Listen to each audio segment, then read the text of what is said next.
sehat-sehat ya. Mudah-mudahan semua. Saya Kak Rose menemani Anda hari ini di acara Rumpi No Secret. Ditemani oleh Daniel di pojok sana, dan tentunya sudah hadir beberapa bintang tamu yang akan berbagi ceritanya. Ada Sheila Marcia, apa kabar? Ini sudah menjadi ibu anak remaja putri ya kan. Tapi nanti kita ngobrol sama Sheila Marcia dan juga Leticia yang kemarin juga ikutan ini ya, gadis sampul ya. Sama seperti usia kamu dulu masuknya. Nanti kita bahas. Kita ke pojokan dulu yuk untuk membahas yang lagi ramai terjadi hari ini, menuai perhatian netizen, baik itu untuk hal-hal yang datang dari dunia nyata maupun dari dunia maya. Kejadian dari dunia nyata, komentarnya di dunia maya tentunya ya. Ini dari sidang perceraian Tasya Farasya. Hari ini agendanya adalah mendengarkan keterangan saksi, dan yang datang itu adalah ibunya Tasya, yaitu Ibu Ala. Tapi emang nggak ada berita apa-apa sih, cuma netizen salah fokus dengan penampilan Ibu Ala yang tetap cetar gitu ya, dengan kacamata hitam besar, anting-antingnya pun iya, dan brosnya statement sekali. Sasakannya juga rapih banget ya. Dan ketika ditanya wartawan seputar perceraian, seputar Tasya Farasya gimana, itu Bu Ala tidak menjawab apa-apa gitu ya. Jadi hanya jalan aja menuju ke kendaraannya. Coba kita lihat dulu cuplikannya berikut ini. Ini mah sehari-hari gitu kali ya Bu Ala ya. Coba kita lihat komentar netizen bunyinya ya. Vibes-nya old banget maninya gitu ya. Orang kayak lama. Nunggu Tasya enggak, nunggu outfitnya Bu Ala iya. Mertua segood vibes gini nggak lu lihat Ahmad gitu ya. Ini Ahmad itu yang lagi digugat ya. Aku malah ngebayangin wanginya Bu Ala gimana ya. Pasti bukan wangi parfum yang bikin perut lapar atau asam lambung tuh. Wangi apa itu? Yang berikut ada lagi komen, mahal semua. Jidatnya nggak ada kerutan, Masya Allah. Antingnya gede banget kayak tutup gelas. Kayak artis Hollywood. Ini ngomong jidat nggak ada kerutan, aku jadi langsung udah lama nggak disetrika ya. Oke, kita menuju ke bintang tamu kita. Langsung saja kita lihat profil Sheila Marcia berikut ini. Oke, sudah bersama dengan Sheila Marcia. Ini kita mau lihat dulu yang terbaru adalah ucapan ulang tahun Sheila kepada Leticia yang sudah memasuki usia 15 tahun. Ada videonya, kita lihat yang berikut. Ini baru mulai loh ya. Aduh, kamu sendiri lihat videomu itu gimana? Itu ungkapan hati aku banget sih buat dia, karena aku tahu ketika kita udah punya anak, it's not all about us. Ketika kita melalui hal-hal sulit, pasti anak kita juga merasakan hal yang sama gitu. Jadi aku cuma pengen dia tahu kalau apapun yang dia laluin atau yang dia pernah lalui bersama aku dari dalam kandungan sampai saat ini, dia punya aku, dan sekarang Dimas juga, dan papa manjinya juga of course sekarang, yang selalu mencintai dia, yang selalu support dia. Dan amazingly itu seperti berkat buat aku mempunyai Leticia, karena dia adalah anak yang penurut, nakalnya nakal normal gitu loh harus. Jadi nggak susah. Nggak kayak ibunya dulu ya. No. I know how to handle her. Tapi cuma itu aja. Kuncinya tahu cara handle dia. Kalau nggak tahu cara handle dia, kalah semua, mental semua gitu. So, kayak mungkin dia mini Mia, mini Sheila. Jadi Sheila tahu gimana cara handle dia. Gimana? Jadi dia cukup tahu punya pendirian. Dengan kasih, dengan sayang. Dia nggak bisa dikerasin, dia nggak bisa diancam-ancam. Kayak, oh kalau kayak gini ya udah ya, kayak gini aja, kayak gini. Nggak bisa. Dia tuh dikasih pengertian, dia tuh dikasih paham, dia akan paham dan dia akan nurut, pasti. Kalaupun dia kayak misalnya fight back dulu ya, itu kan nggak apa-apa, dia punya pemikiran. Dan kita sebagai orang tua tuh nggak boleh juga kayak kita merasa yang tahu segalanya. Kita harus berani sharing juga. Sharing dalam arti gini, oke, kalau kamu punya pemikiran beda dari mama, kenapa bisa seperti itu? Jadi kita kayak lebih debat sehat, diskusi sehat, sehingga dia bisa mikir dan akhirnya, oh ya, Mom, I think you're right, aku yang salah. Tapi kalaupun aku yang salah, aku tidak boleh gengsi untuk minta maaf sama dia. Jadi apa yang kita lakukan ke anak, itu yang akan mereka serap, dan itu yang akan mereka ambil untuk mereka sendiri, dan mereka akan apply ke dunia. Kita lihat diri kita sendiri. Komentar netizennya ya di video itu juga, duh Leticia, kamu harus tahu mama kamu sangat besar perjuangannya terhadap kamu. Anti-anti netizen saksinya. Ah, sedih lihat ini, ingat bagaimana Sheila berjuang bersama anaknya Leticia. Sehat-sehat semuanya, semoga rumah tangganya langgang terus. Senang lihat kamu yang sekarang hidup lebih bahagia dan penuh cinta. Gue pengen nangis kalau ingat perjuangannya Sheila. Berikutnya ada lagi komentarnya. Ya, seru nih kalau collab. Leticia tertarik audisi Idol nggak? Jadi banyak ini ya komentar. Ini kamu kalau mengingat ya, ini umurmu dulu masih muda sekali, 21 tahun, punya anak di tengah kamu yang juga masih bertumbuh sebagai hamil 19, punya dia 20. Iya. Hamil 19, punya dia 20. Dengan berbagai gonjang-ganjing pemberitaannya gitu. Tapi kehadiran dia dalam hidupmu pada saat itu? Tetap blessings dari awal. Dan berat memang, karena aku tahu itu ada ya konsekuensi dari perbuatan aku. Tapi kan konsekuensinya itu adalah buat aku, karena aku percaya dari dulu, aku selalu ngomong kok, aku percaya kalau Tuhan itu bisa mengubah kutuknya itu bukan Leticianya ya, tapi perbuatanku yang salah menjadi suatu berkat gitu. Dan berkatnya ini anakku gitu. Dan kan nggak mungkin dong bukan Tuhan yang ngasih anak ke sini, masa yang lain gitu kan, nggak mungkin gitu. Jadi aku tahu bahwa oke, aku punya tanggung jawab di sini, dan aku nggak mau sampai anak ini sama seperti aku, melalui sama yang seperti aku, dan I have to be better gitu. Jadi malah kayak kelima anakku ini kayak rem. Jadi kayak oh Tuhan, aku sebanyak itu butuh rem ya. Sampai butuh 5. Butuh 5 ya remnya gitu ya, nggak cukup 1. Kan ini tentang kamu ya, anak-anak udah semakin besar ya, Leticia udah memasuki usia puber sekarang gitu ya, dan pemberitaan jejak digital tentang kamu tuh kan banyak. Betul. Kamu seterbuka apa kalau kamu tadi mengedepankan dialog gitu ya, seterbuka apa kamu cerita juga tentang sejarah kamu, tidak ada yang tertutup. Tidak ada yang tertutup. Aku cerita semua dari dia kecil dengan bahasa yang mungkin sesuai dengan umurnya sampai saat ini. Jadi makin terbuka.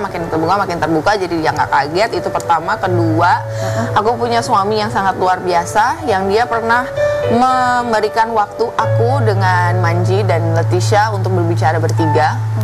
Jadi dia pergi sebentar.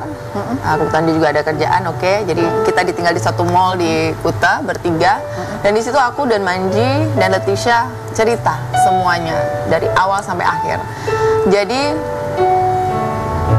kita mau gini, apapun yang dunia tahu tentang kami, yang hanya kami yang tahu, banyak yang tidak benar. Sekarang Leticia lebih kuat karena Leticia tahu apa yang sebenar-benarnya terjadi. Jadi ini berarti belum lama dong ya, maksudnya udah ada Dimas tuh udah yang usia beberapa tahun terakhir ini. Di usia berapa? Kapan sayang? Setahun kayaknya ya. Setahun yang lalu ya. Momentumnya apa sampai dikhususkan ada? I don't know, feeling aja, hikmat aja, bahwa aku rasa anak ini sudah remaja dan dia butuh tahu kebenaran dari kedua belah pihak. Dari gini loh, jadi ya, karena aku juga nggak tahu loh dari sisinya Manji selama ini, ya kan. Kamu juga ada yang baru kamu tahu. Kan dia kan juga punya perasaan. Dia kan ya gimana sulitnya dia juga. Aku kan waktu itu cuma kayak nuduh kayak oh dia gini namanya kan masih musuhan ya Bo gitu ya. Kalau musuhan kayaknya gak ada baik-baiknya gitu kan. Tapi ya di situ juga akhirnya aku oke, ternyata dia punya struggle dia sendiri. Di situ pun juga dia bisa melihat struggleku sendiri, dan juga jadi anaknya di situ paham dan dia happy. Dan akhirnya aku minta izin juga sama suami, boleh kita foto bertiga hanya untuk simpanan Leticia, tidak untuk di publik atau whatever, karena aku sangat menghargai suamiku dan mencintai suamiku sekarang. Tapi sebenarnya dia juga nggak masalah. But I just reaksi Leticia gimana? Dia ada dia mengajukan pertanyaan juga kah pada saat itu? Iya dia kayak ya Bo, why apa ada gitu. Tapi dia ketawa. Oh ya. Iya, karena kan ya Manji kan juga orangnya sebenarnya lucu kan gitu. Kalau misalnya as a friend gitu dia kayak suka joke-joke, terus kayak suka agak joke narsis kayak ya apa sih Pak gitu, kayak jijik gitu kayak gitu. So like it was a pretty fun moment dimana kita terbuka dengan si anak ini gitu. Dan bukan bangga ya, bangga karena dia bisa menerima, dan yang penting dia tahu kebenarannya. Dia mau, jadi intinya orang di luar sana mau bilang kita begini begitu ini dia tahu apa yang terjadi. Dan kamu setelah kamu cerita semuanya, apa yang kamu rasain? Lega, dan aku berterima kasih banget sama suamiku, mempunyai hati yang besar untuk bisa merelakan itu terjadi gitu kan. Kan bisa aja dia milih untuk gue pantengin di sini, ya kan? But he didn't gitu. Dan aku juga makasih juga buat Manji mau ikut berproses bersama juga. Dan aku Leticia juga yang lebih hebat, anak umur 15 tahun yang bisa understand, bisa menerima, bisa punya pemikiran yang sangat dewasa menurut aku. Dan menurut aku itu bukan karena aku, bukan karena siapa-siapa, tapi memang benar-benar karena Tuhan Yesus luar biasa gitu. Maksudnya dia yang memproses semua ini udah kayak udah didesain gitu loh. Gitu. Kamu bisa bilang dia dewasa, ada satu statementnya yang dia sampaikan yang membuat, dia merespon. Karena dia bisa rasa, she understands. Jadi kayak sekarang pun sebenarnya kan dia juga udah besar ya. Misalnya dia ada suka, aku nggak bilang kayak kamu nggak boleh pacaran kayak gini, nggak bisa. Aku cuma bilang gini, kalau kamu punya seseorang yang spesial, atau misalnya kamu punya perasaan spesial, itu sangat lumrah. Karena apa? Karena kamu human being, lawan terhadap lain jenis. That's perfect. But you know what? Kamu 15 tahun, kamu harus punya boundaries. Boundaries itu dibikin untuk protect kamu dari kejadian seperti Mama. Karena kamu akan punya mimpi yang panjang nih, gitu loh. Bukan berarti Mama nyesel punya kamu, enggak ya. Yang sudah terjadi and I'm happy, ya ini tanggung jawab Mama. Tapi kamu kalau masih mau ngejar mimpi, kamu kejar mimpi dulu. Boundaries itu diperlukan supaya kamu bisa meraih mimpi kamu, kamu bisa menjadi lebih baik, maksimal. Dan it's not punishment for you. Itu protection. Dan dia ngerti. Ini karena Leticia ini kan juga, wah ini kemarin ikut gadis sampul ya, masuk udah masuk ini udah masuk dia bagian unggulan. Udah unggulan ya. Unggulan. Ini lagi hari ini dia syuting apa namanya itu? Tantangan kedua. Oh, tantangan. Dan ini usianya sama-sama 15 tahun, sama seperti ketika kamu juga ikutan gadis sampul. Dan itu kan juga kayak gerbang pembuka kamu kemudian berkarir di Jakarta. Iya. Pada saat itu kan ya keluarga masih di Bali. Betul. Kamu di Jakarta. Betul. Nah, kalau ini katanya keluarganya ini ikut Leticia ke Jakarta. Makanya keluarganya duluan di sini. Jadi memang sudah ada rencana. Jadi di Bali. Ya ampun. Ini Tisha kan. Jadi dibalik di keluarga datang duluan. Iya, di Bali. Kalau dulu kan aku duluan baru keluarga Mama gitu kan. Kalau sekarang aku duluan sama Dimas, tapi kan memang sudah ada Papa Mandi juga. Jadi ya biar lengkap semua. Jagain dia kiri kanan depan belakang set. Tapi kan keputusanmu ini itu juga sebuah refleksi dari apa yang kamu butuhkan dulu mungkin di usia 15 tahun. Karena aku nggak bisa bendung dia, aku nggak bisa bendung Tisha, aku nggak bisa bendung Nael. Kalau mereka membutuhkan itu dan potensi mereka bisa berkembang di sini, aku harus siapkan di sini. Walaupun aku nggak betah. Aku mau balik Bali tapi nggak apa-apa. Udah punya Dimas, aman. Oke. Aman guys, aman.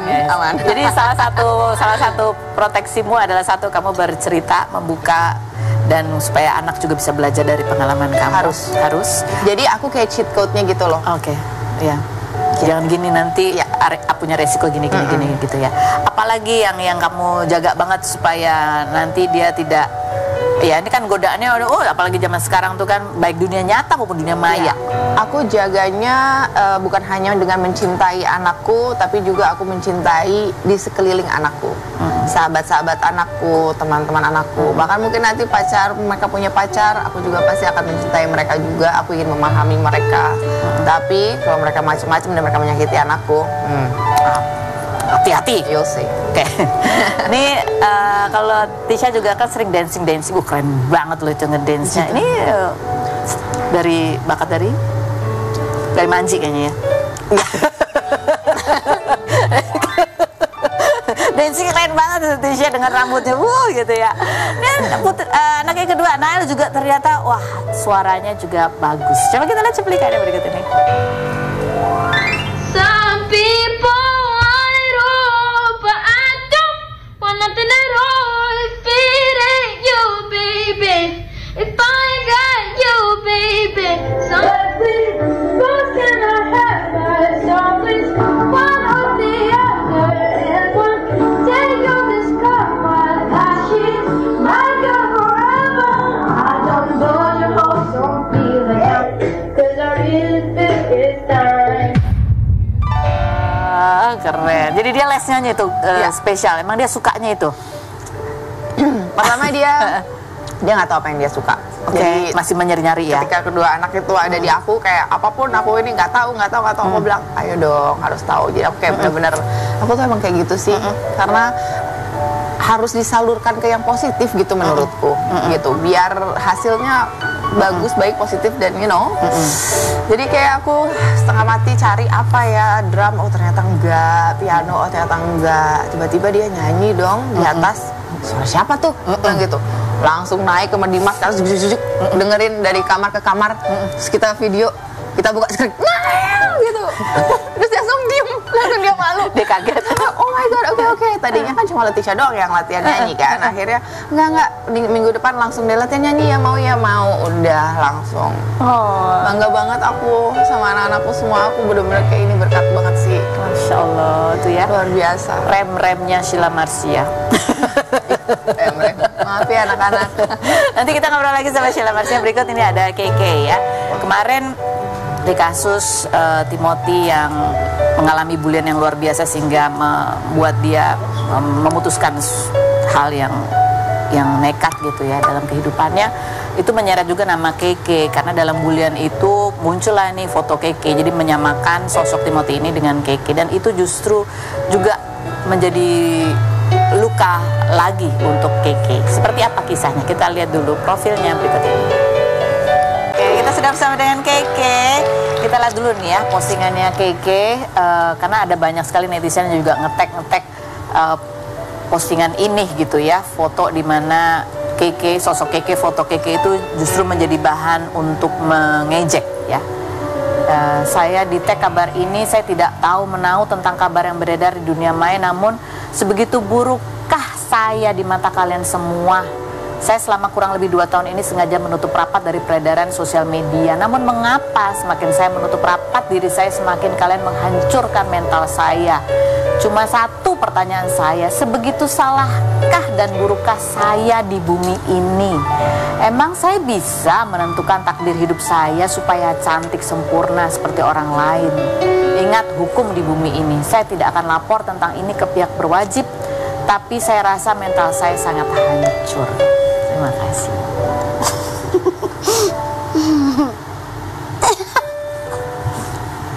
Enggak apa-apa. Nggak apa-apa. Enggak apa-apa. Tapi pada saat itu, pada saat kamu di tag berita itu, ya mungkin karena waktu itu kan emang lagi merah juga. Terus abis itu mungkin juga lagi ada problem di pekerjaan juga. Karena aku kan habis pulang kerja kan. Terus habis itu banyak nih yang nge-tag kayak gitu. Terus habis itu aku lihat DM dan kayak di situ kamu disandingin nih sama orang yang ngebully, kamu jadiin bahan orang ngebully. Nah di situ deknya saya tuh apa ya, kan itu sekitaran jam 11 malam tuh. Langsung kayak salah apa sih aku kayak gitu. Aku nangis itu habis bikin tulisan, sambil bikin tulisan tuh juga aku nangis. Bahkan sampai aku nangisnya itu ketiduran. Jam 2 mungkin, jam 2 malam tuh baru ketiduran. Kayak gitu, saking donya. Orang tua aku juga ya waktu itu udah tidur kan jam segitu. apa yang paling bikin kamu sedih? Kamu bilang memang lagi capek, mungkin lagi hormon, lagi PMS gitu. Tapi pasti ada sesuatu yang bikin kamu sedih banget tuh, apa? Rasa apa? Ya kayak gini, aku nggak pernah ngebully orang, nggak pernah ngehujat orang. Bahkan aku tahu rasanya dibully itu nggak enak banget. Tapi kenapa kok aku dijadiin bahan bulian, dan itu seumur hidup kayak aku nggak ada loh niatan untuk ngebully orang, nyakitin hati orang kayak gitu. Kenapa kok orang jahat seperti itu? Kenapa kok orang tuh kayak ngejadiin aku pokok untuk ngebully orang lain, kayak apa sih gitu loh maksud kalian itu? Emang aku seburuk itu kah? Kayak gitu. Emang aku jelek itu, seburuk itu sampai kalian tuh kayak ngebully orang lain dengan aku kayak gitu loh. Aku jadiin bahan utamanya kayak gitu. Kamu kan pernah cerita dulu waktu kecil, dari dulu juga sering dibully. Iya. Dibilang gak ada orang tuanya gitu ya. Iya, betul. Secara fisik juga dibully, Iya. sampai dijepit tangannya. Iya, dijepit sini. Itu dulu pas waktu aku SD kelas 5, inget jelas aku nggak masuk sekolah itu sampai setengah tahun. Bahkan mama aku tuh mau pindahin aku sekolah karena emang bener-bener dijepit kayak gitu. Waktu itu mama aku cuma taunya aku nggak mau sekolah, mogok sekolah. Tapi nggak tahu prosesnya kayak gimana, nggak tahu. Yang tahu tuh nenek aku. Waktu itu tuh yang tahu bener-bener, karena nenek aku tuh dulu itu ngajarin aku untuk kalau apa-apa jangan cerita ke mama kamu karena mama kamu itu kerja jauh cari uang buat kamu. Nanti takutnya kepikiran terus down terus mama kamu pulang terus siapa yang biayain kamu sekolah kayak gitu. Kamu kalau lihat berita ya kamu gitu dijadiin bahan untuk ngebully orang lain dan orang lain ini menjadi korban bully. Kamu bilang kamu tahu rasanya gimana nggak enaknya dibully gitu. Kamu kalau flashback lagi kalau kamu baca beritanya gitu kan mau nggak mau kamu akhirnya baca tuh beritanya apa yang terjadi dengan awalnya kayak ya bacanya cuma buat bahan bullying kan terus habis itu lama kelamaan aku baca karena jujur mungkin kurang lebih 2 tahun ini aku nggak pernah baca sosial media dan manapun itu nggak pernah aku benar-benar menutup. Mama aku aja kalau misalnya ada pemberitaan mama aku tuh aku bilang jangan pernah suruh aku untuk baca kayak gitu.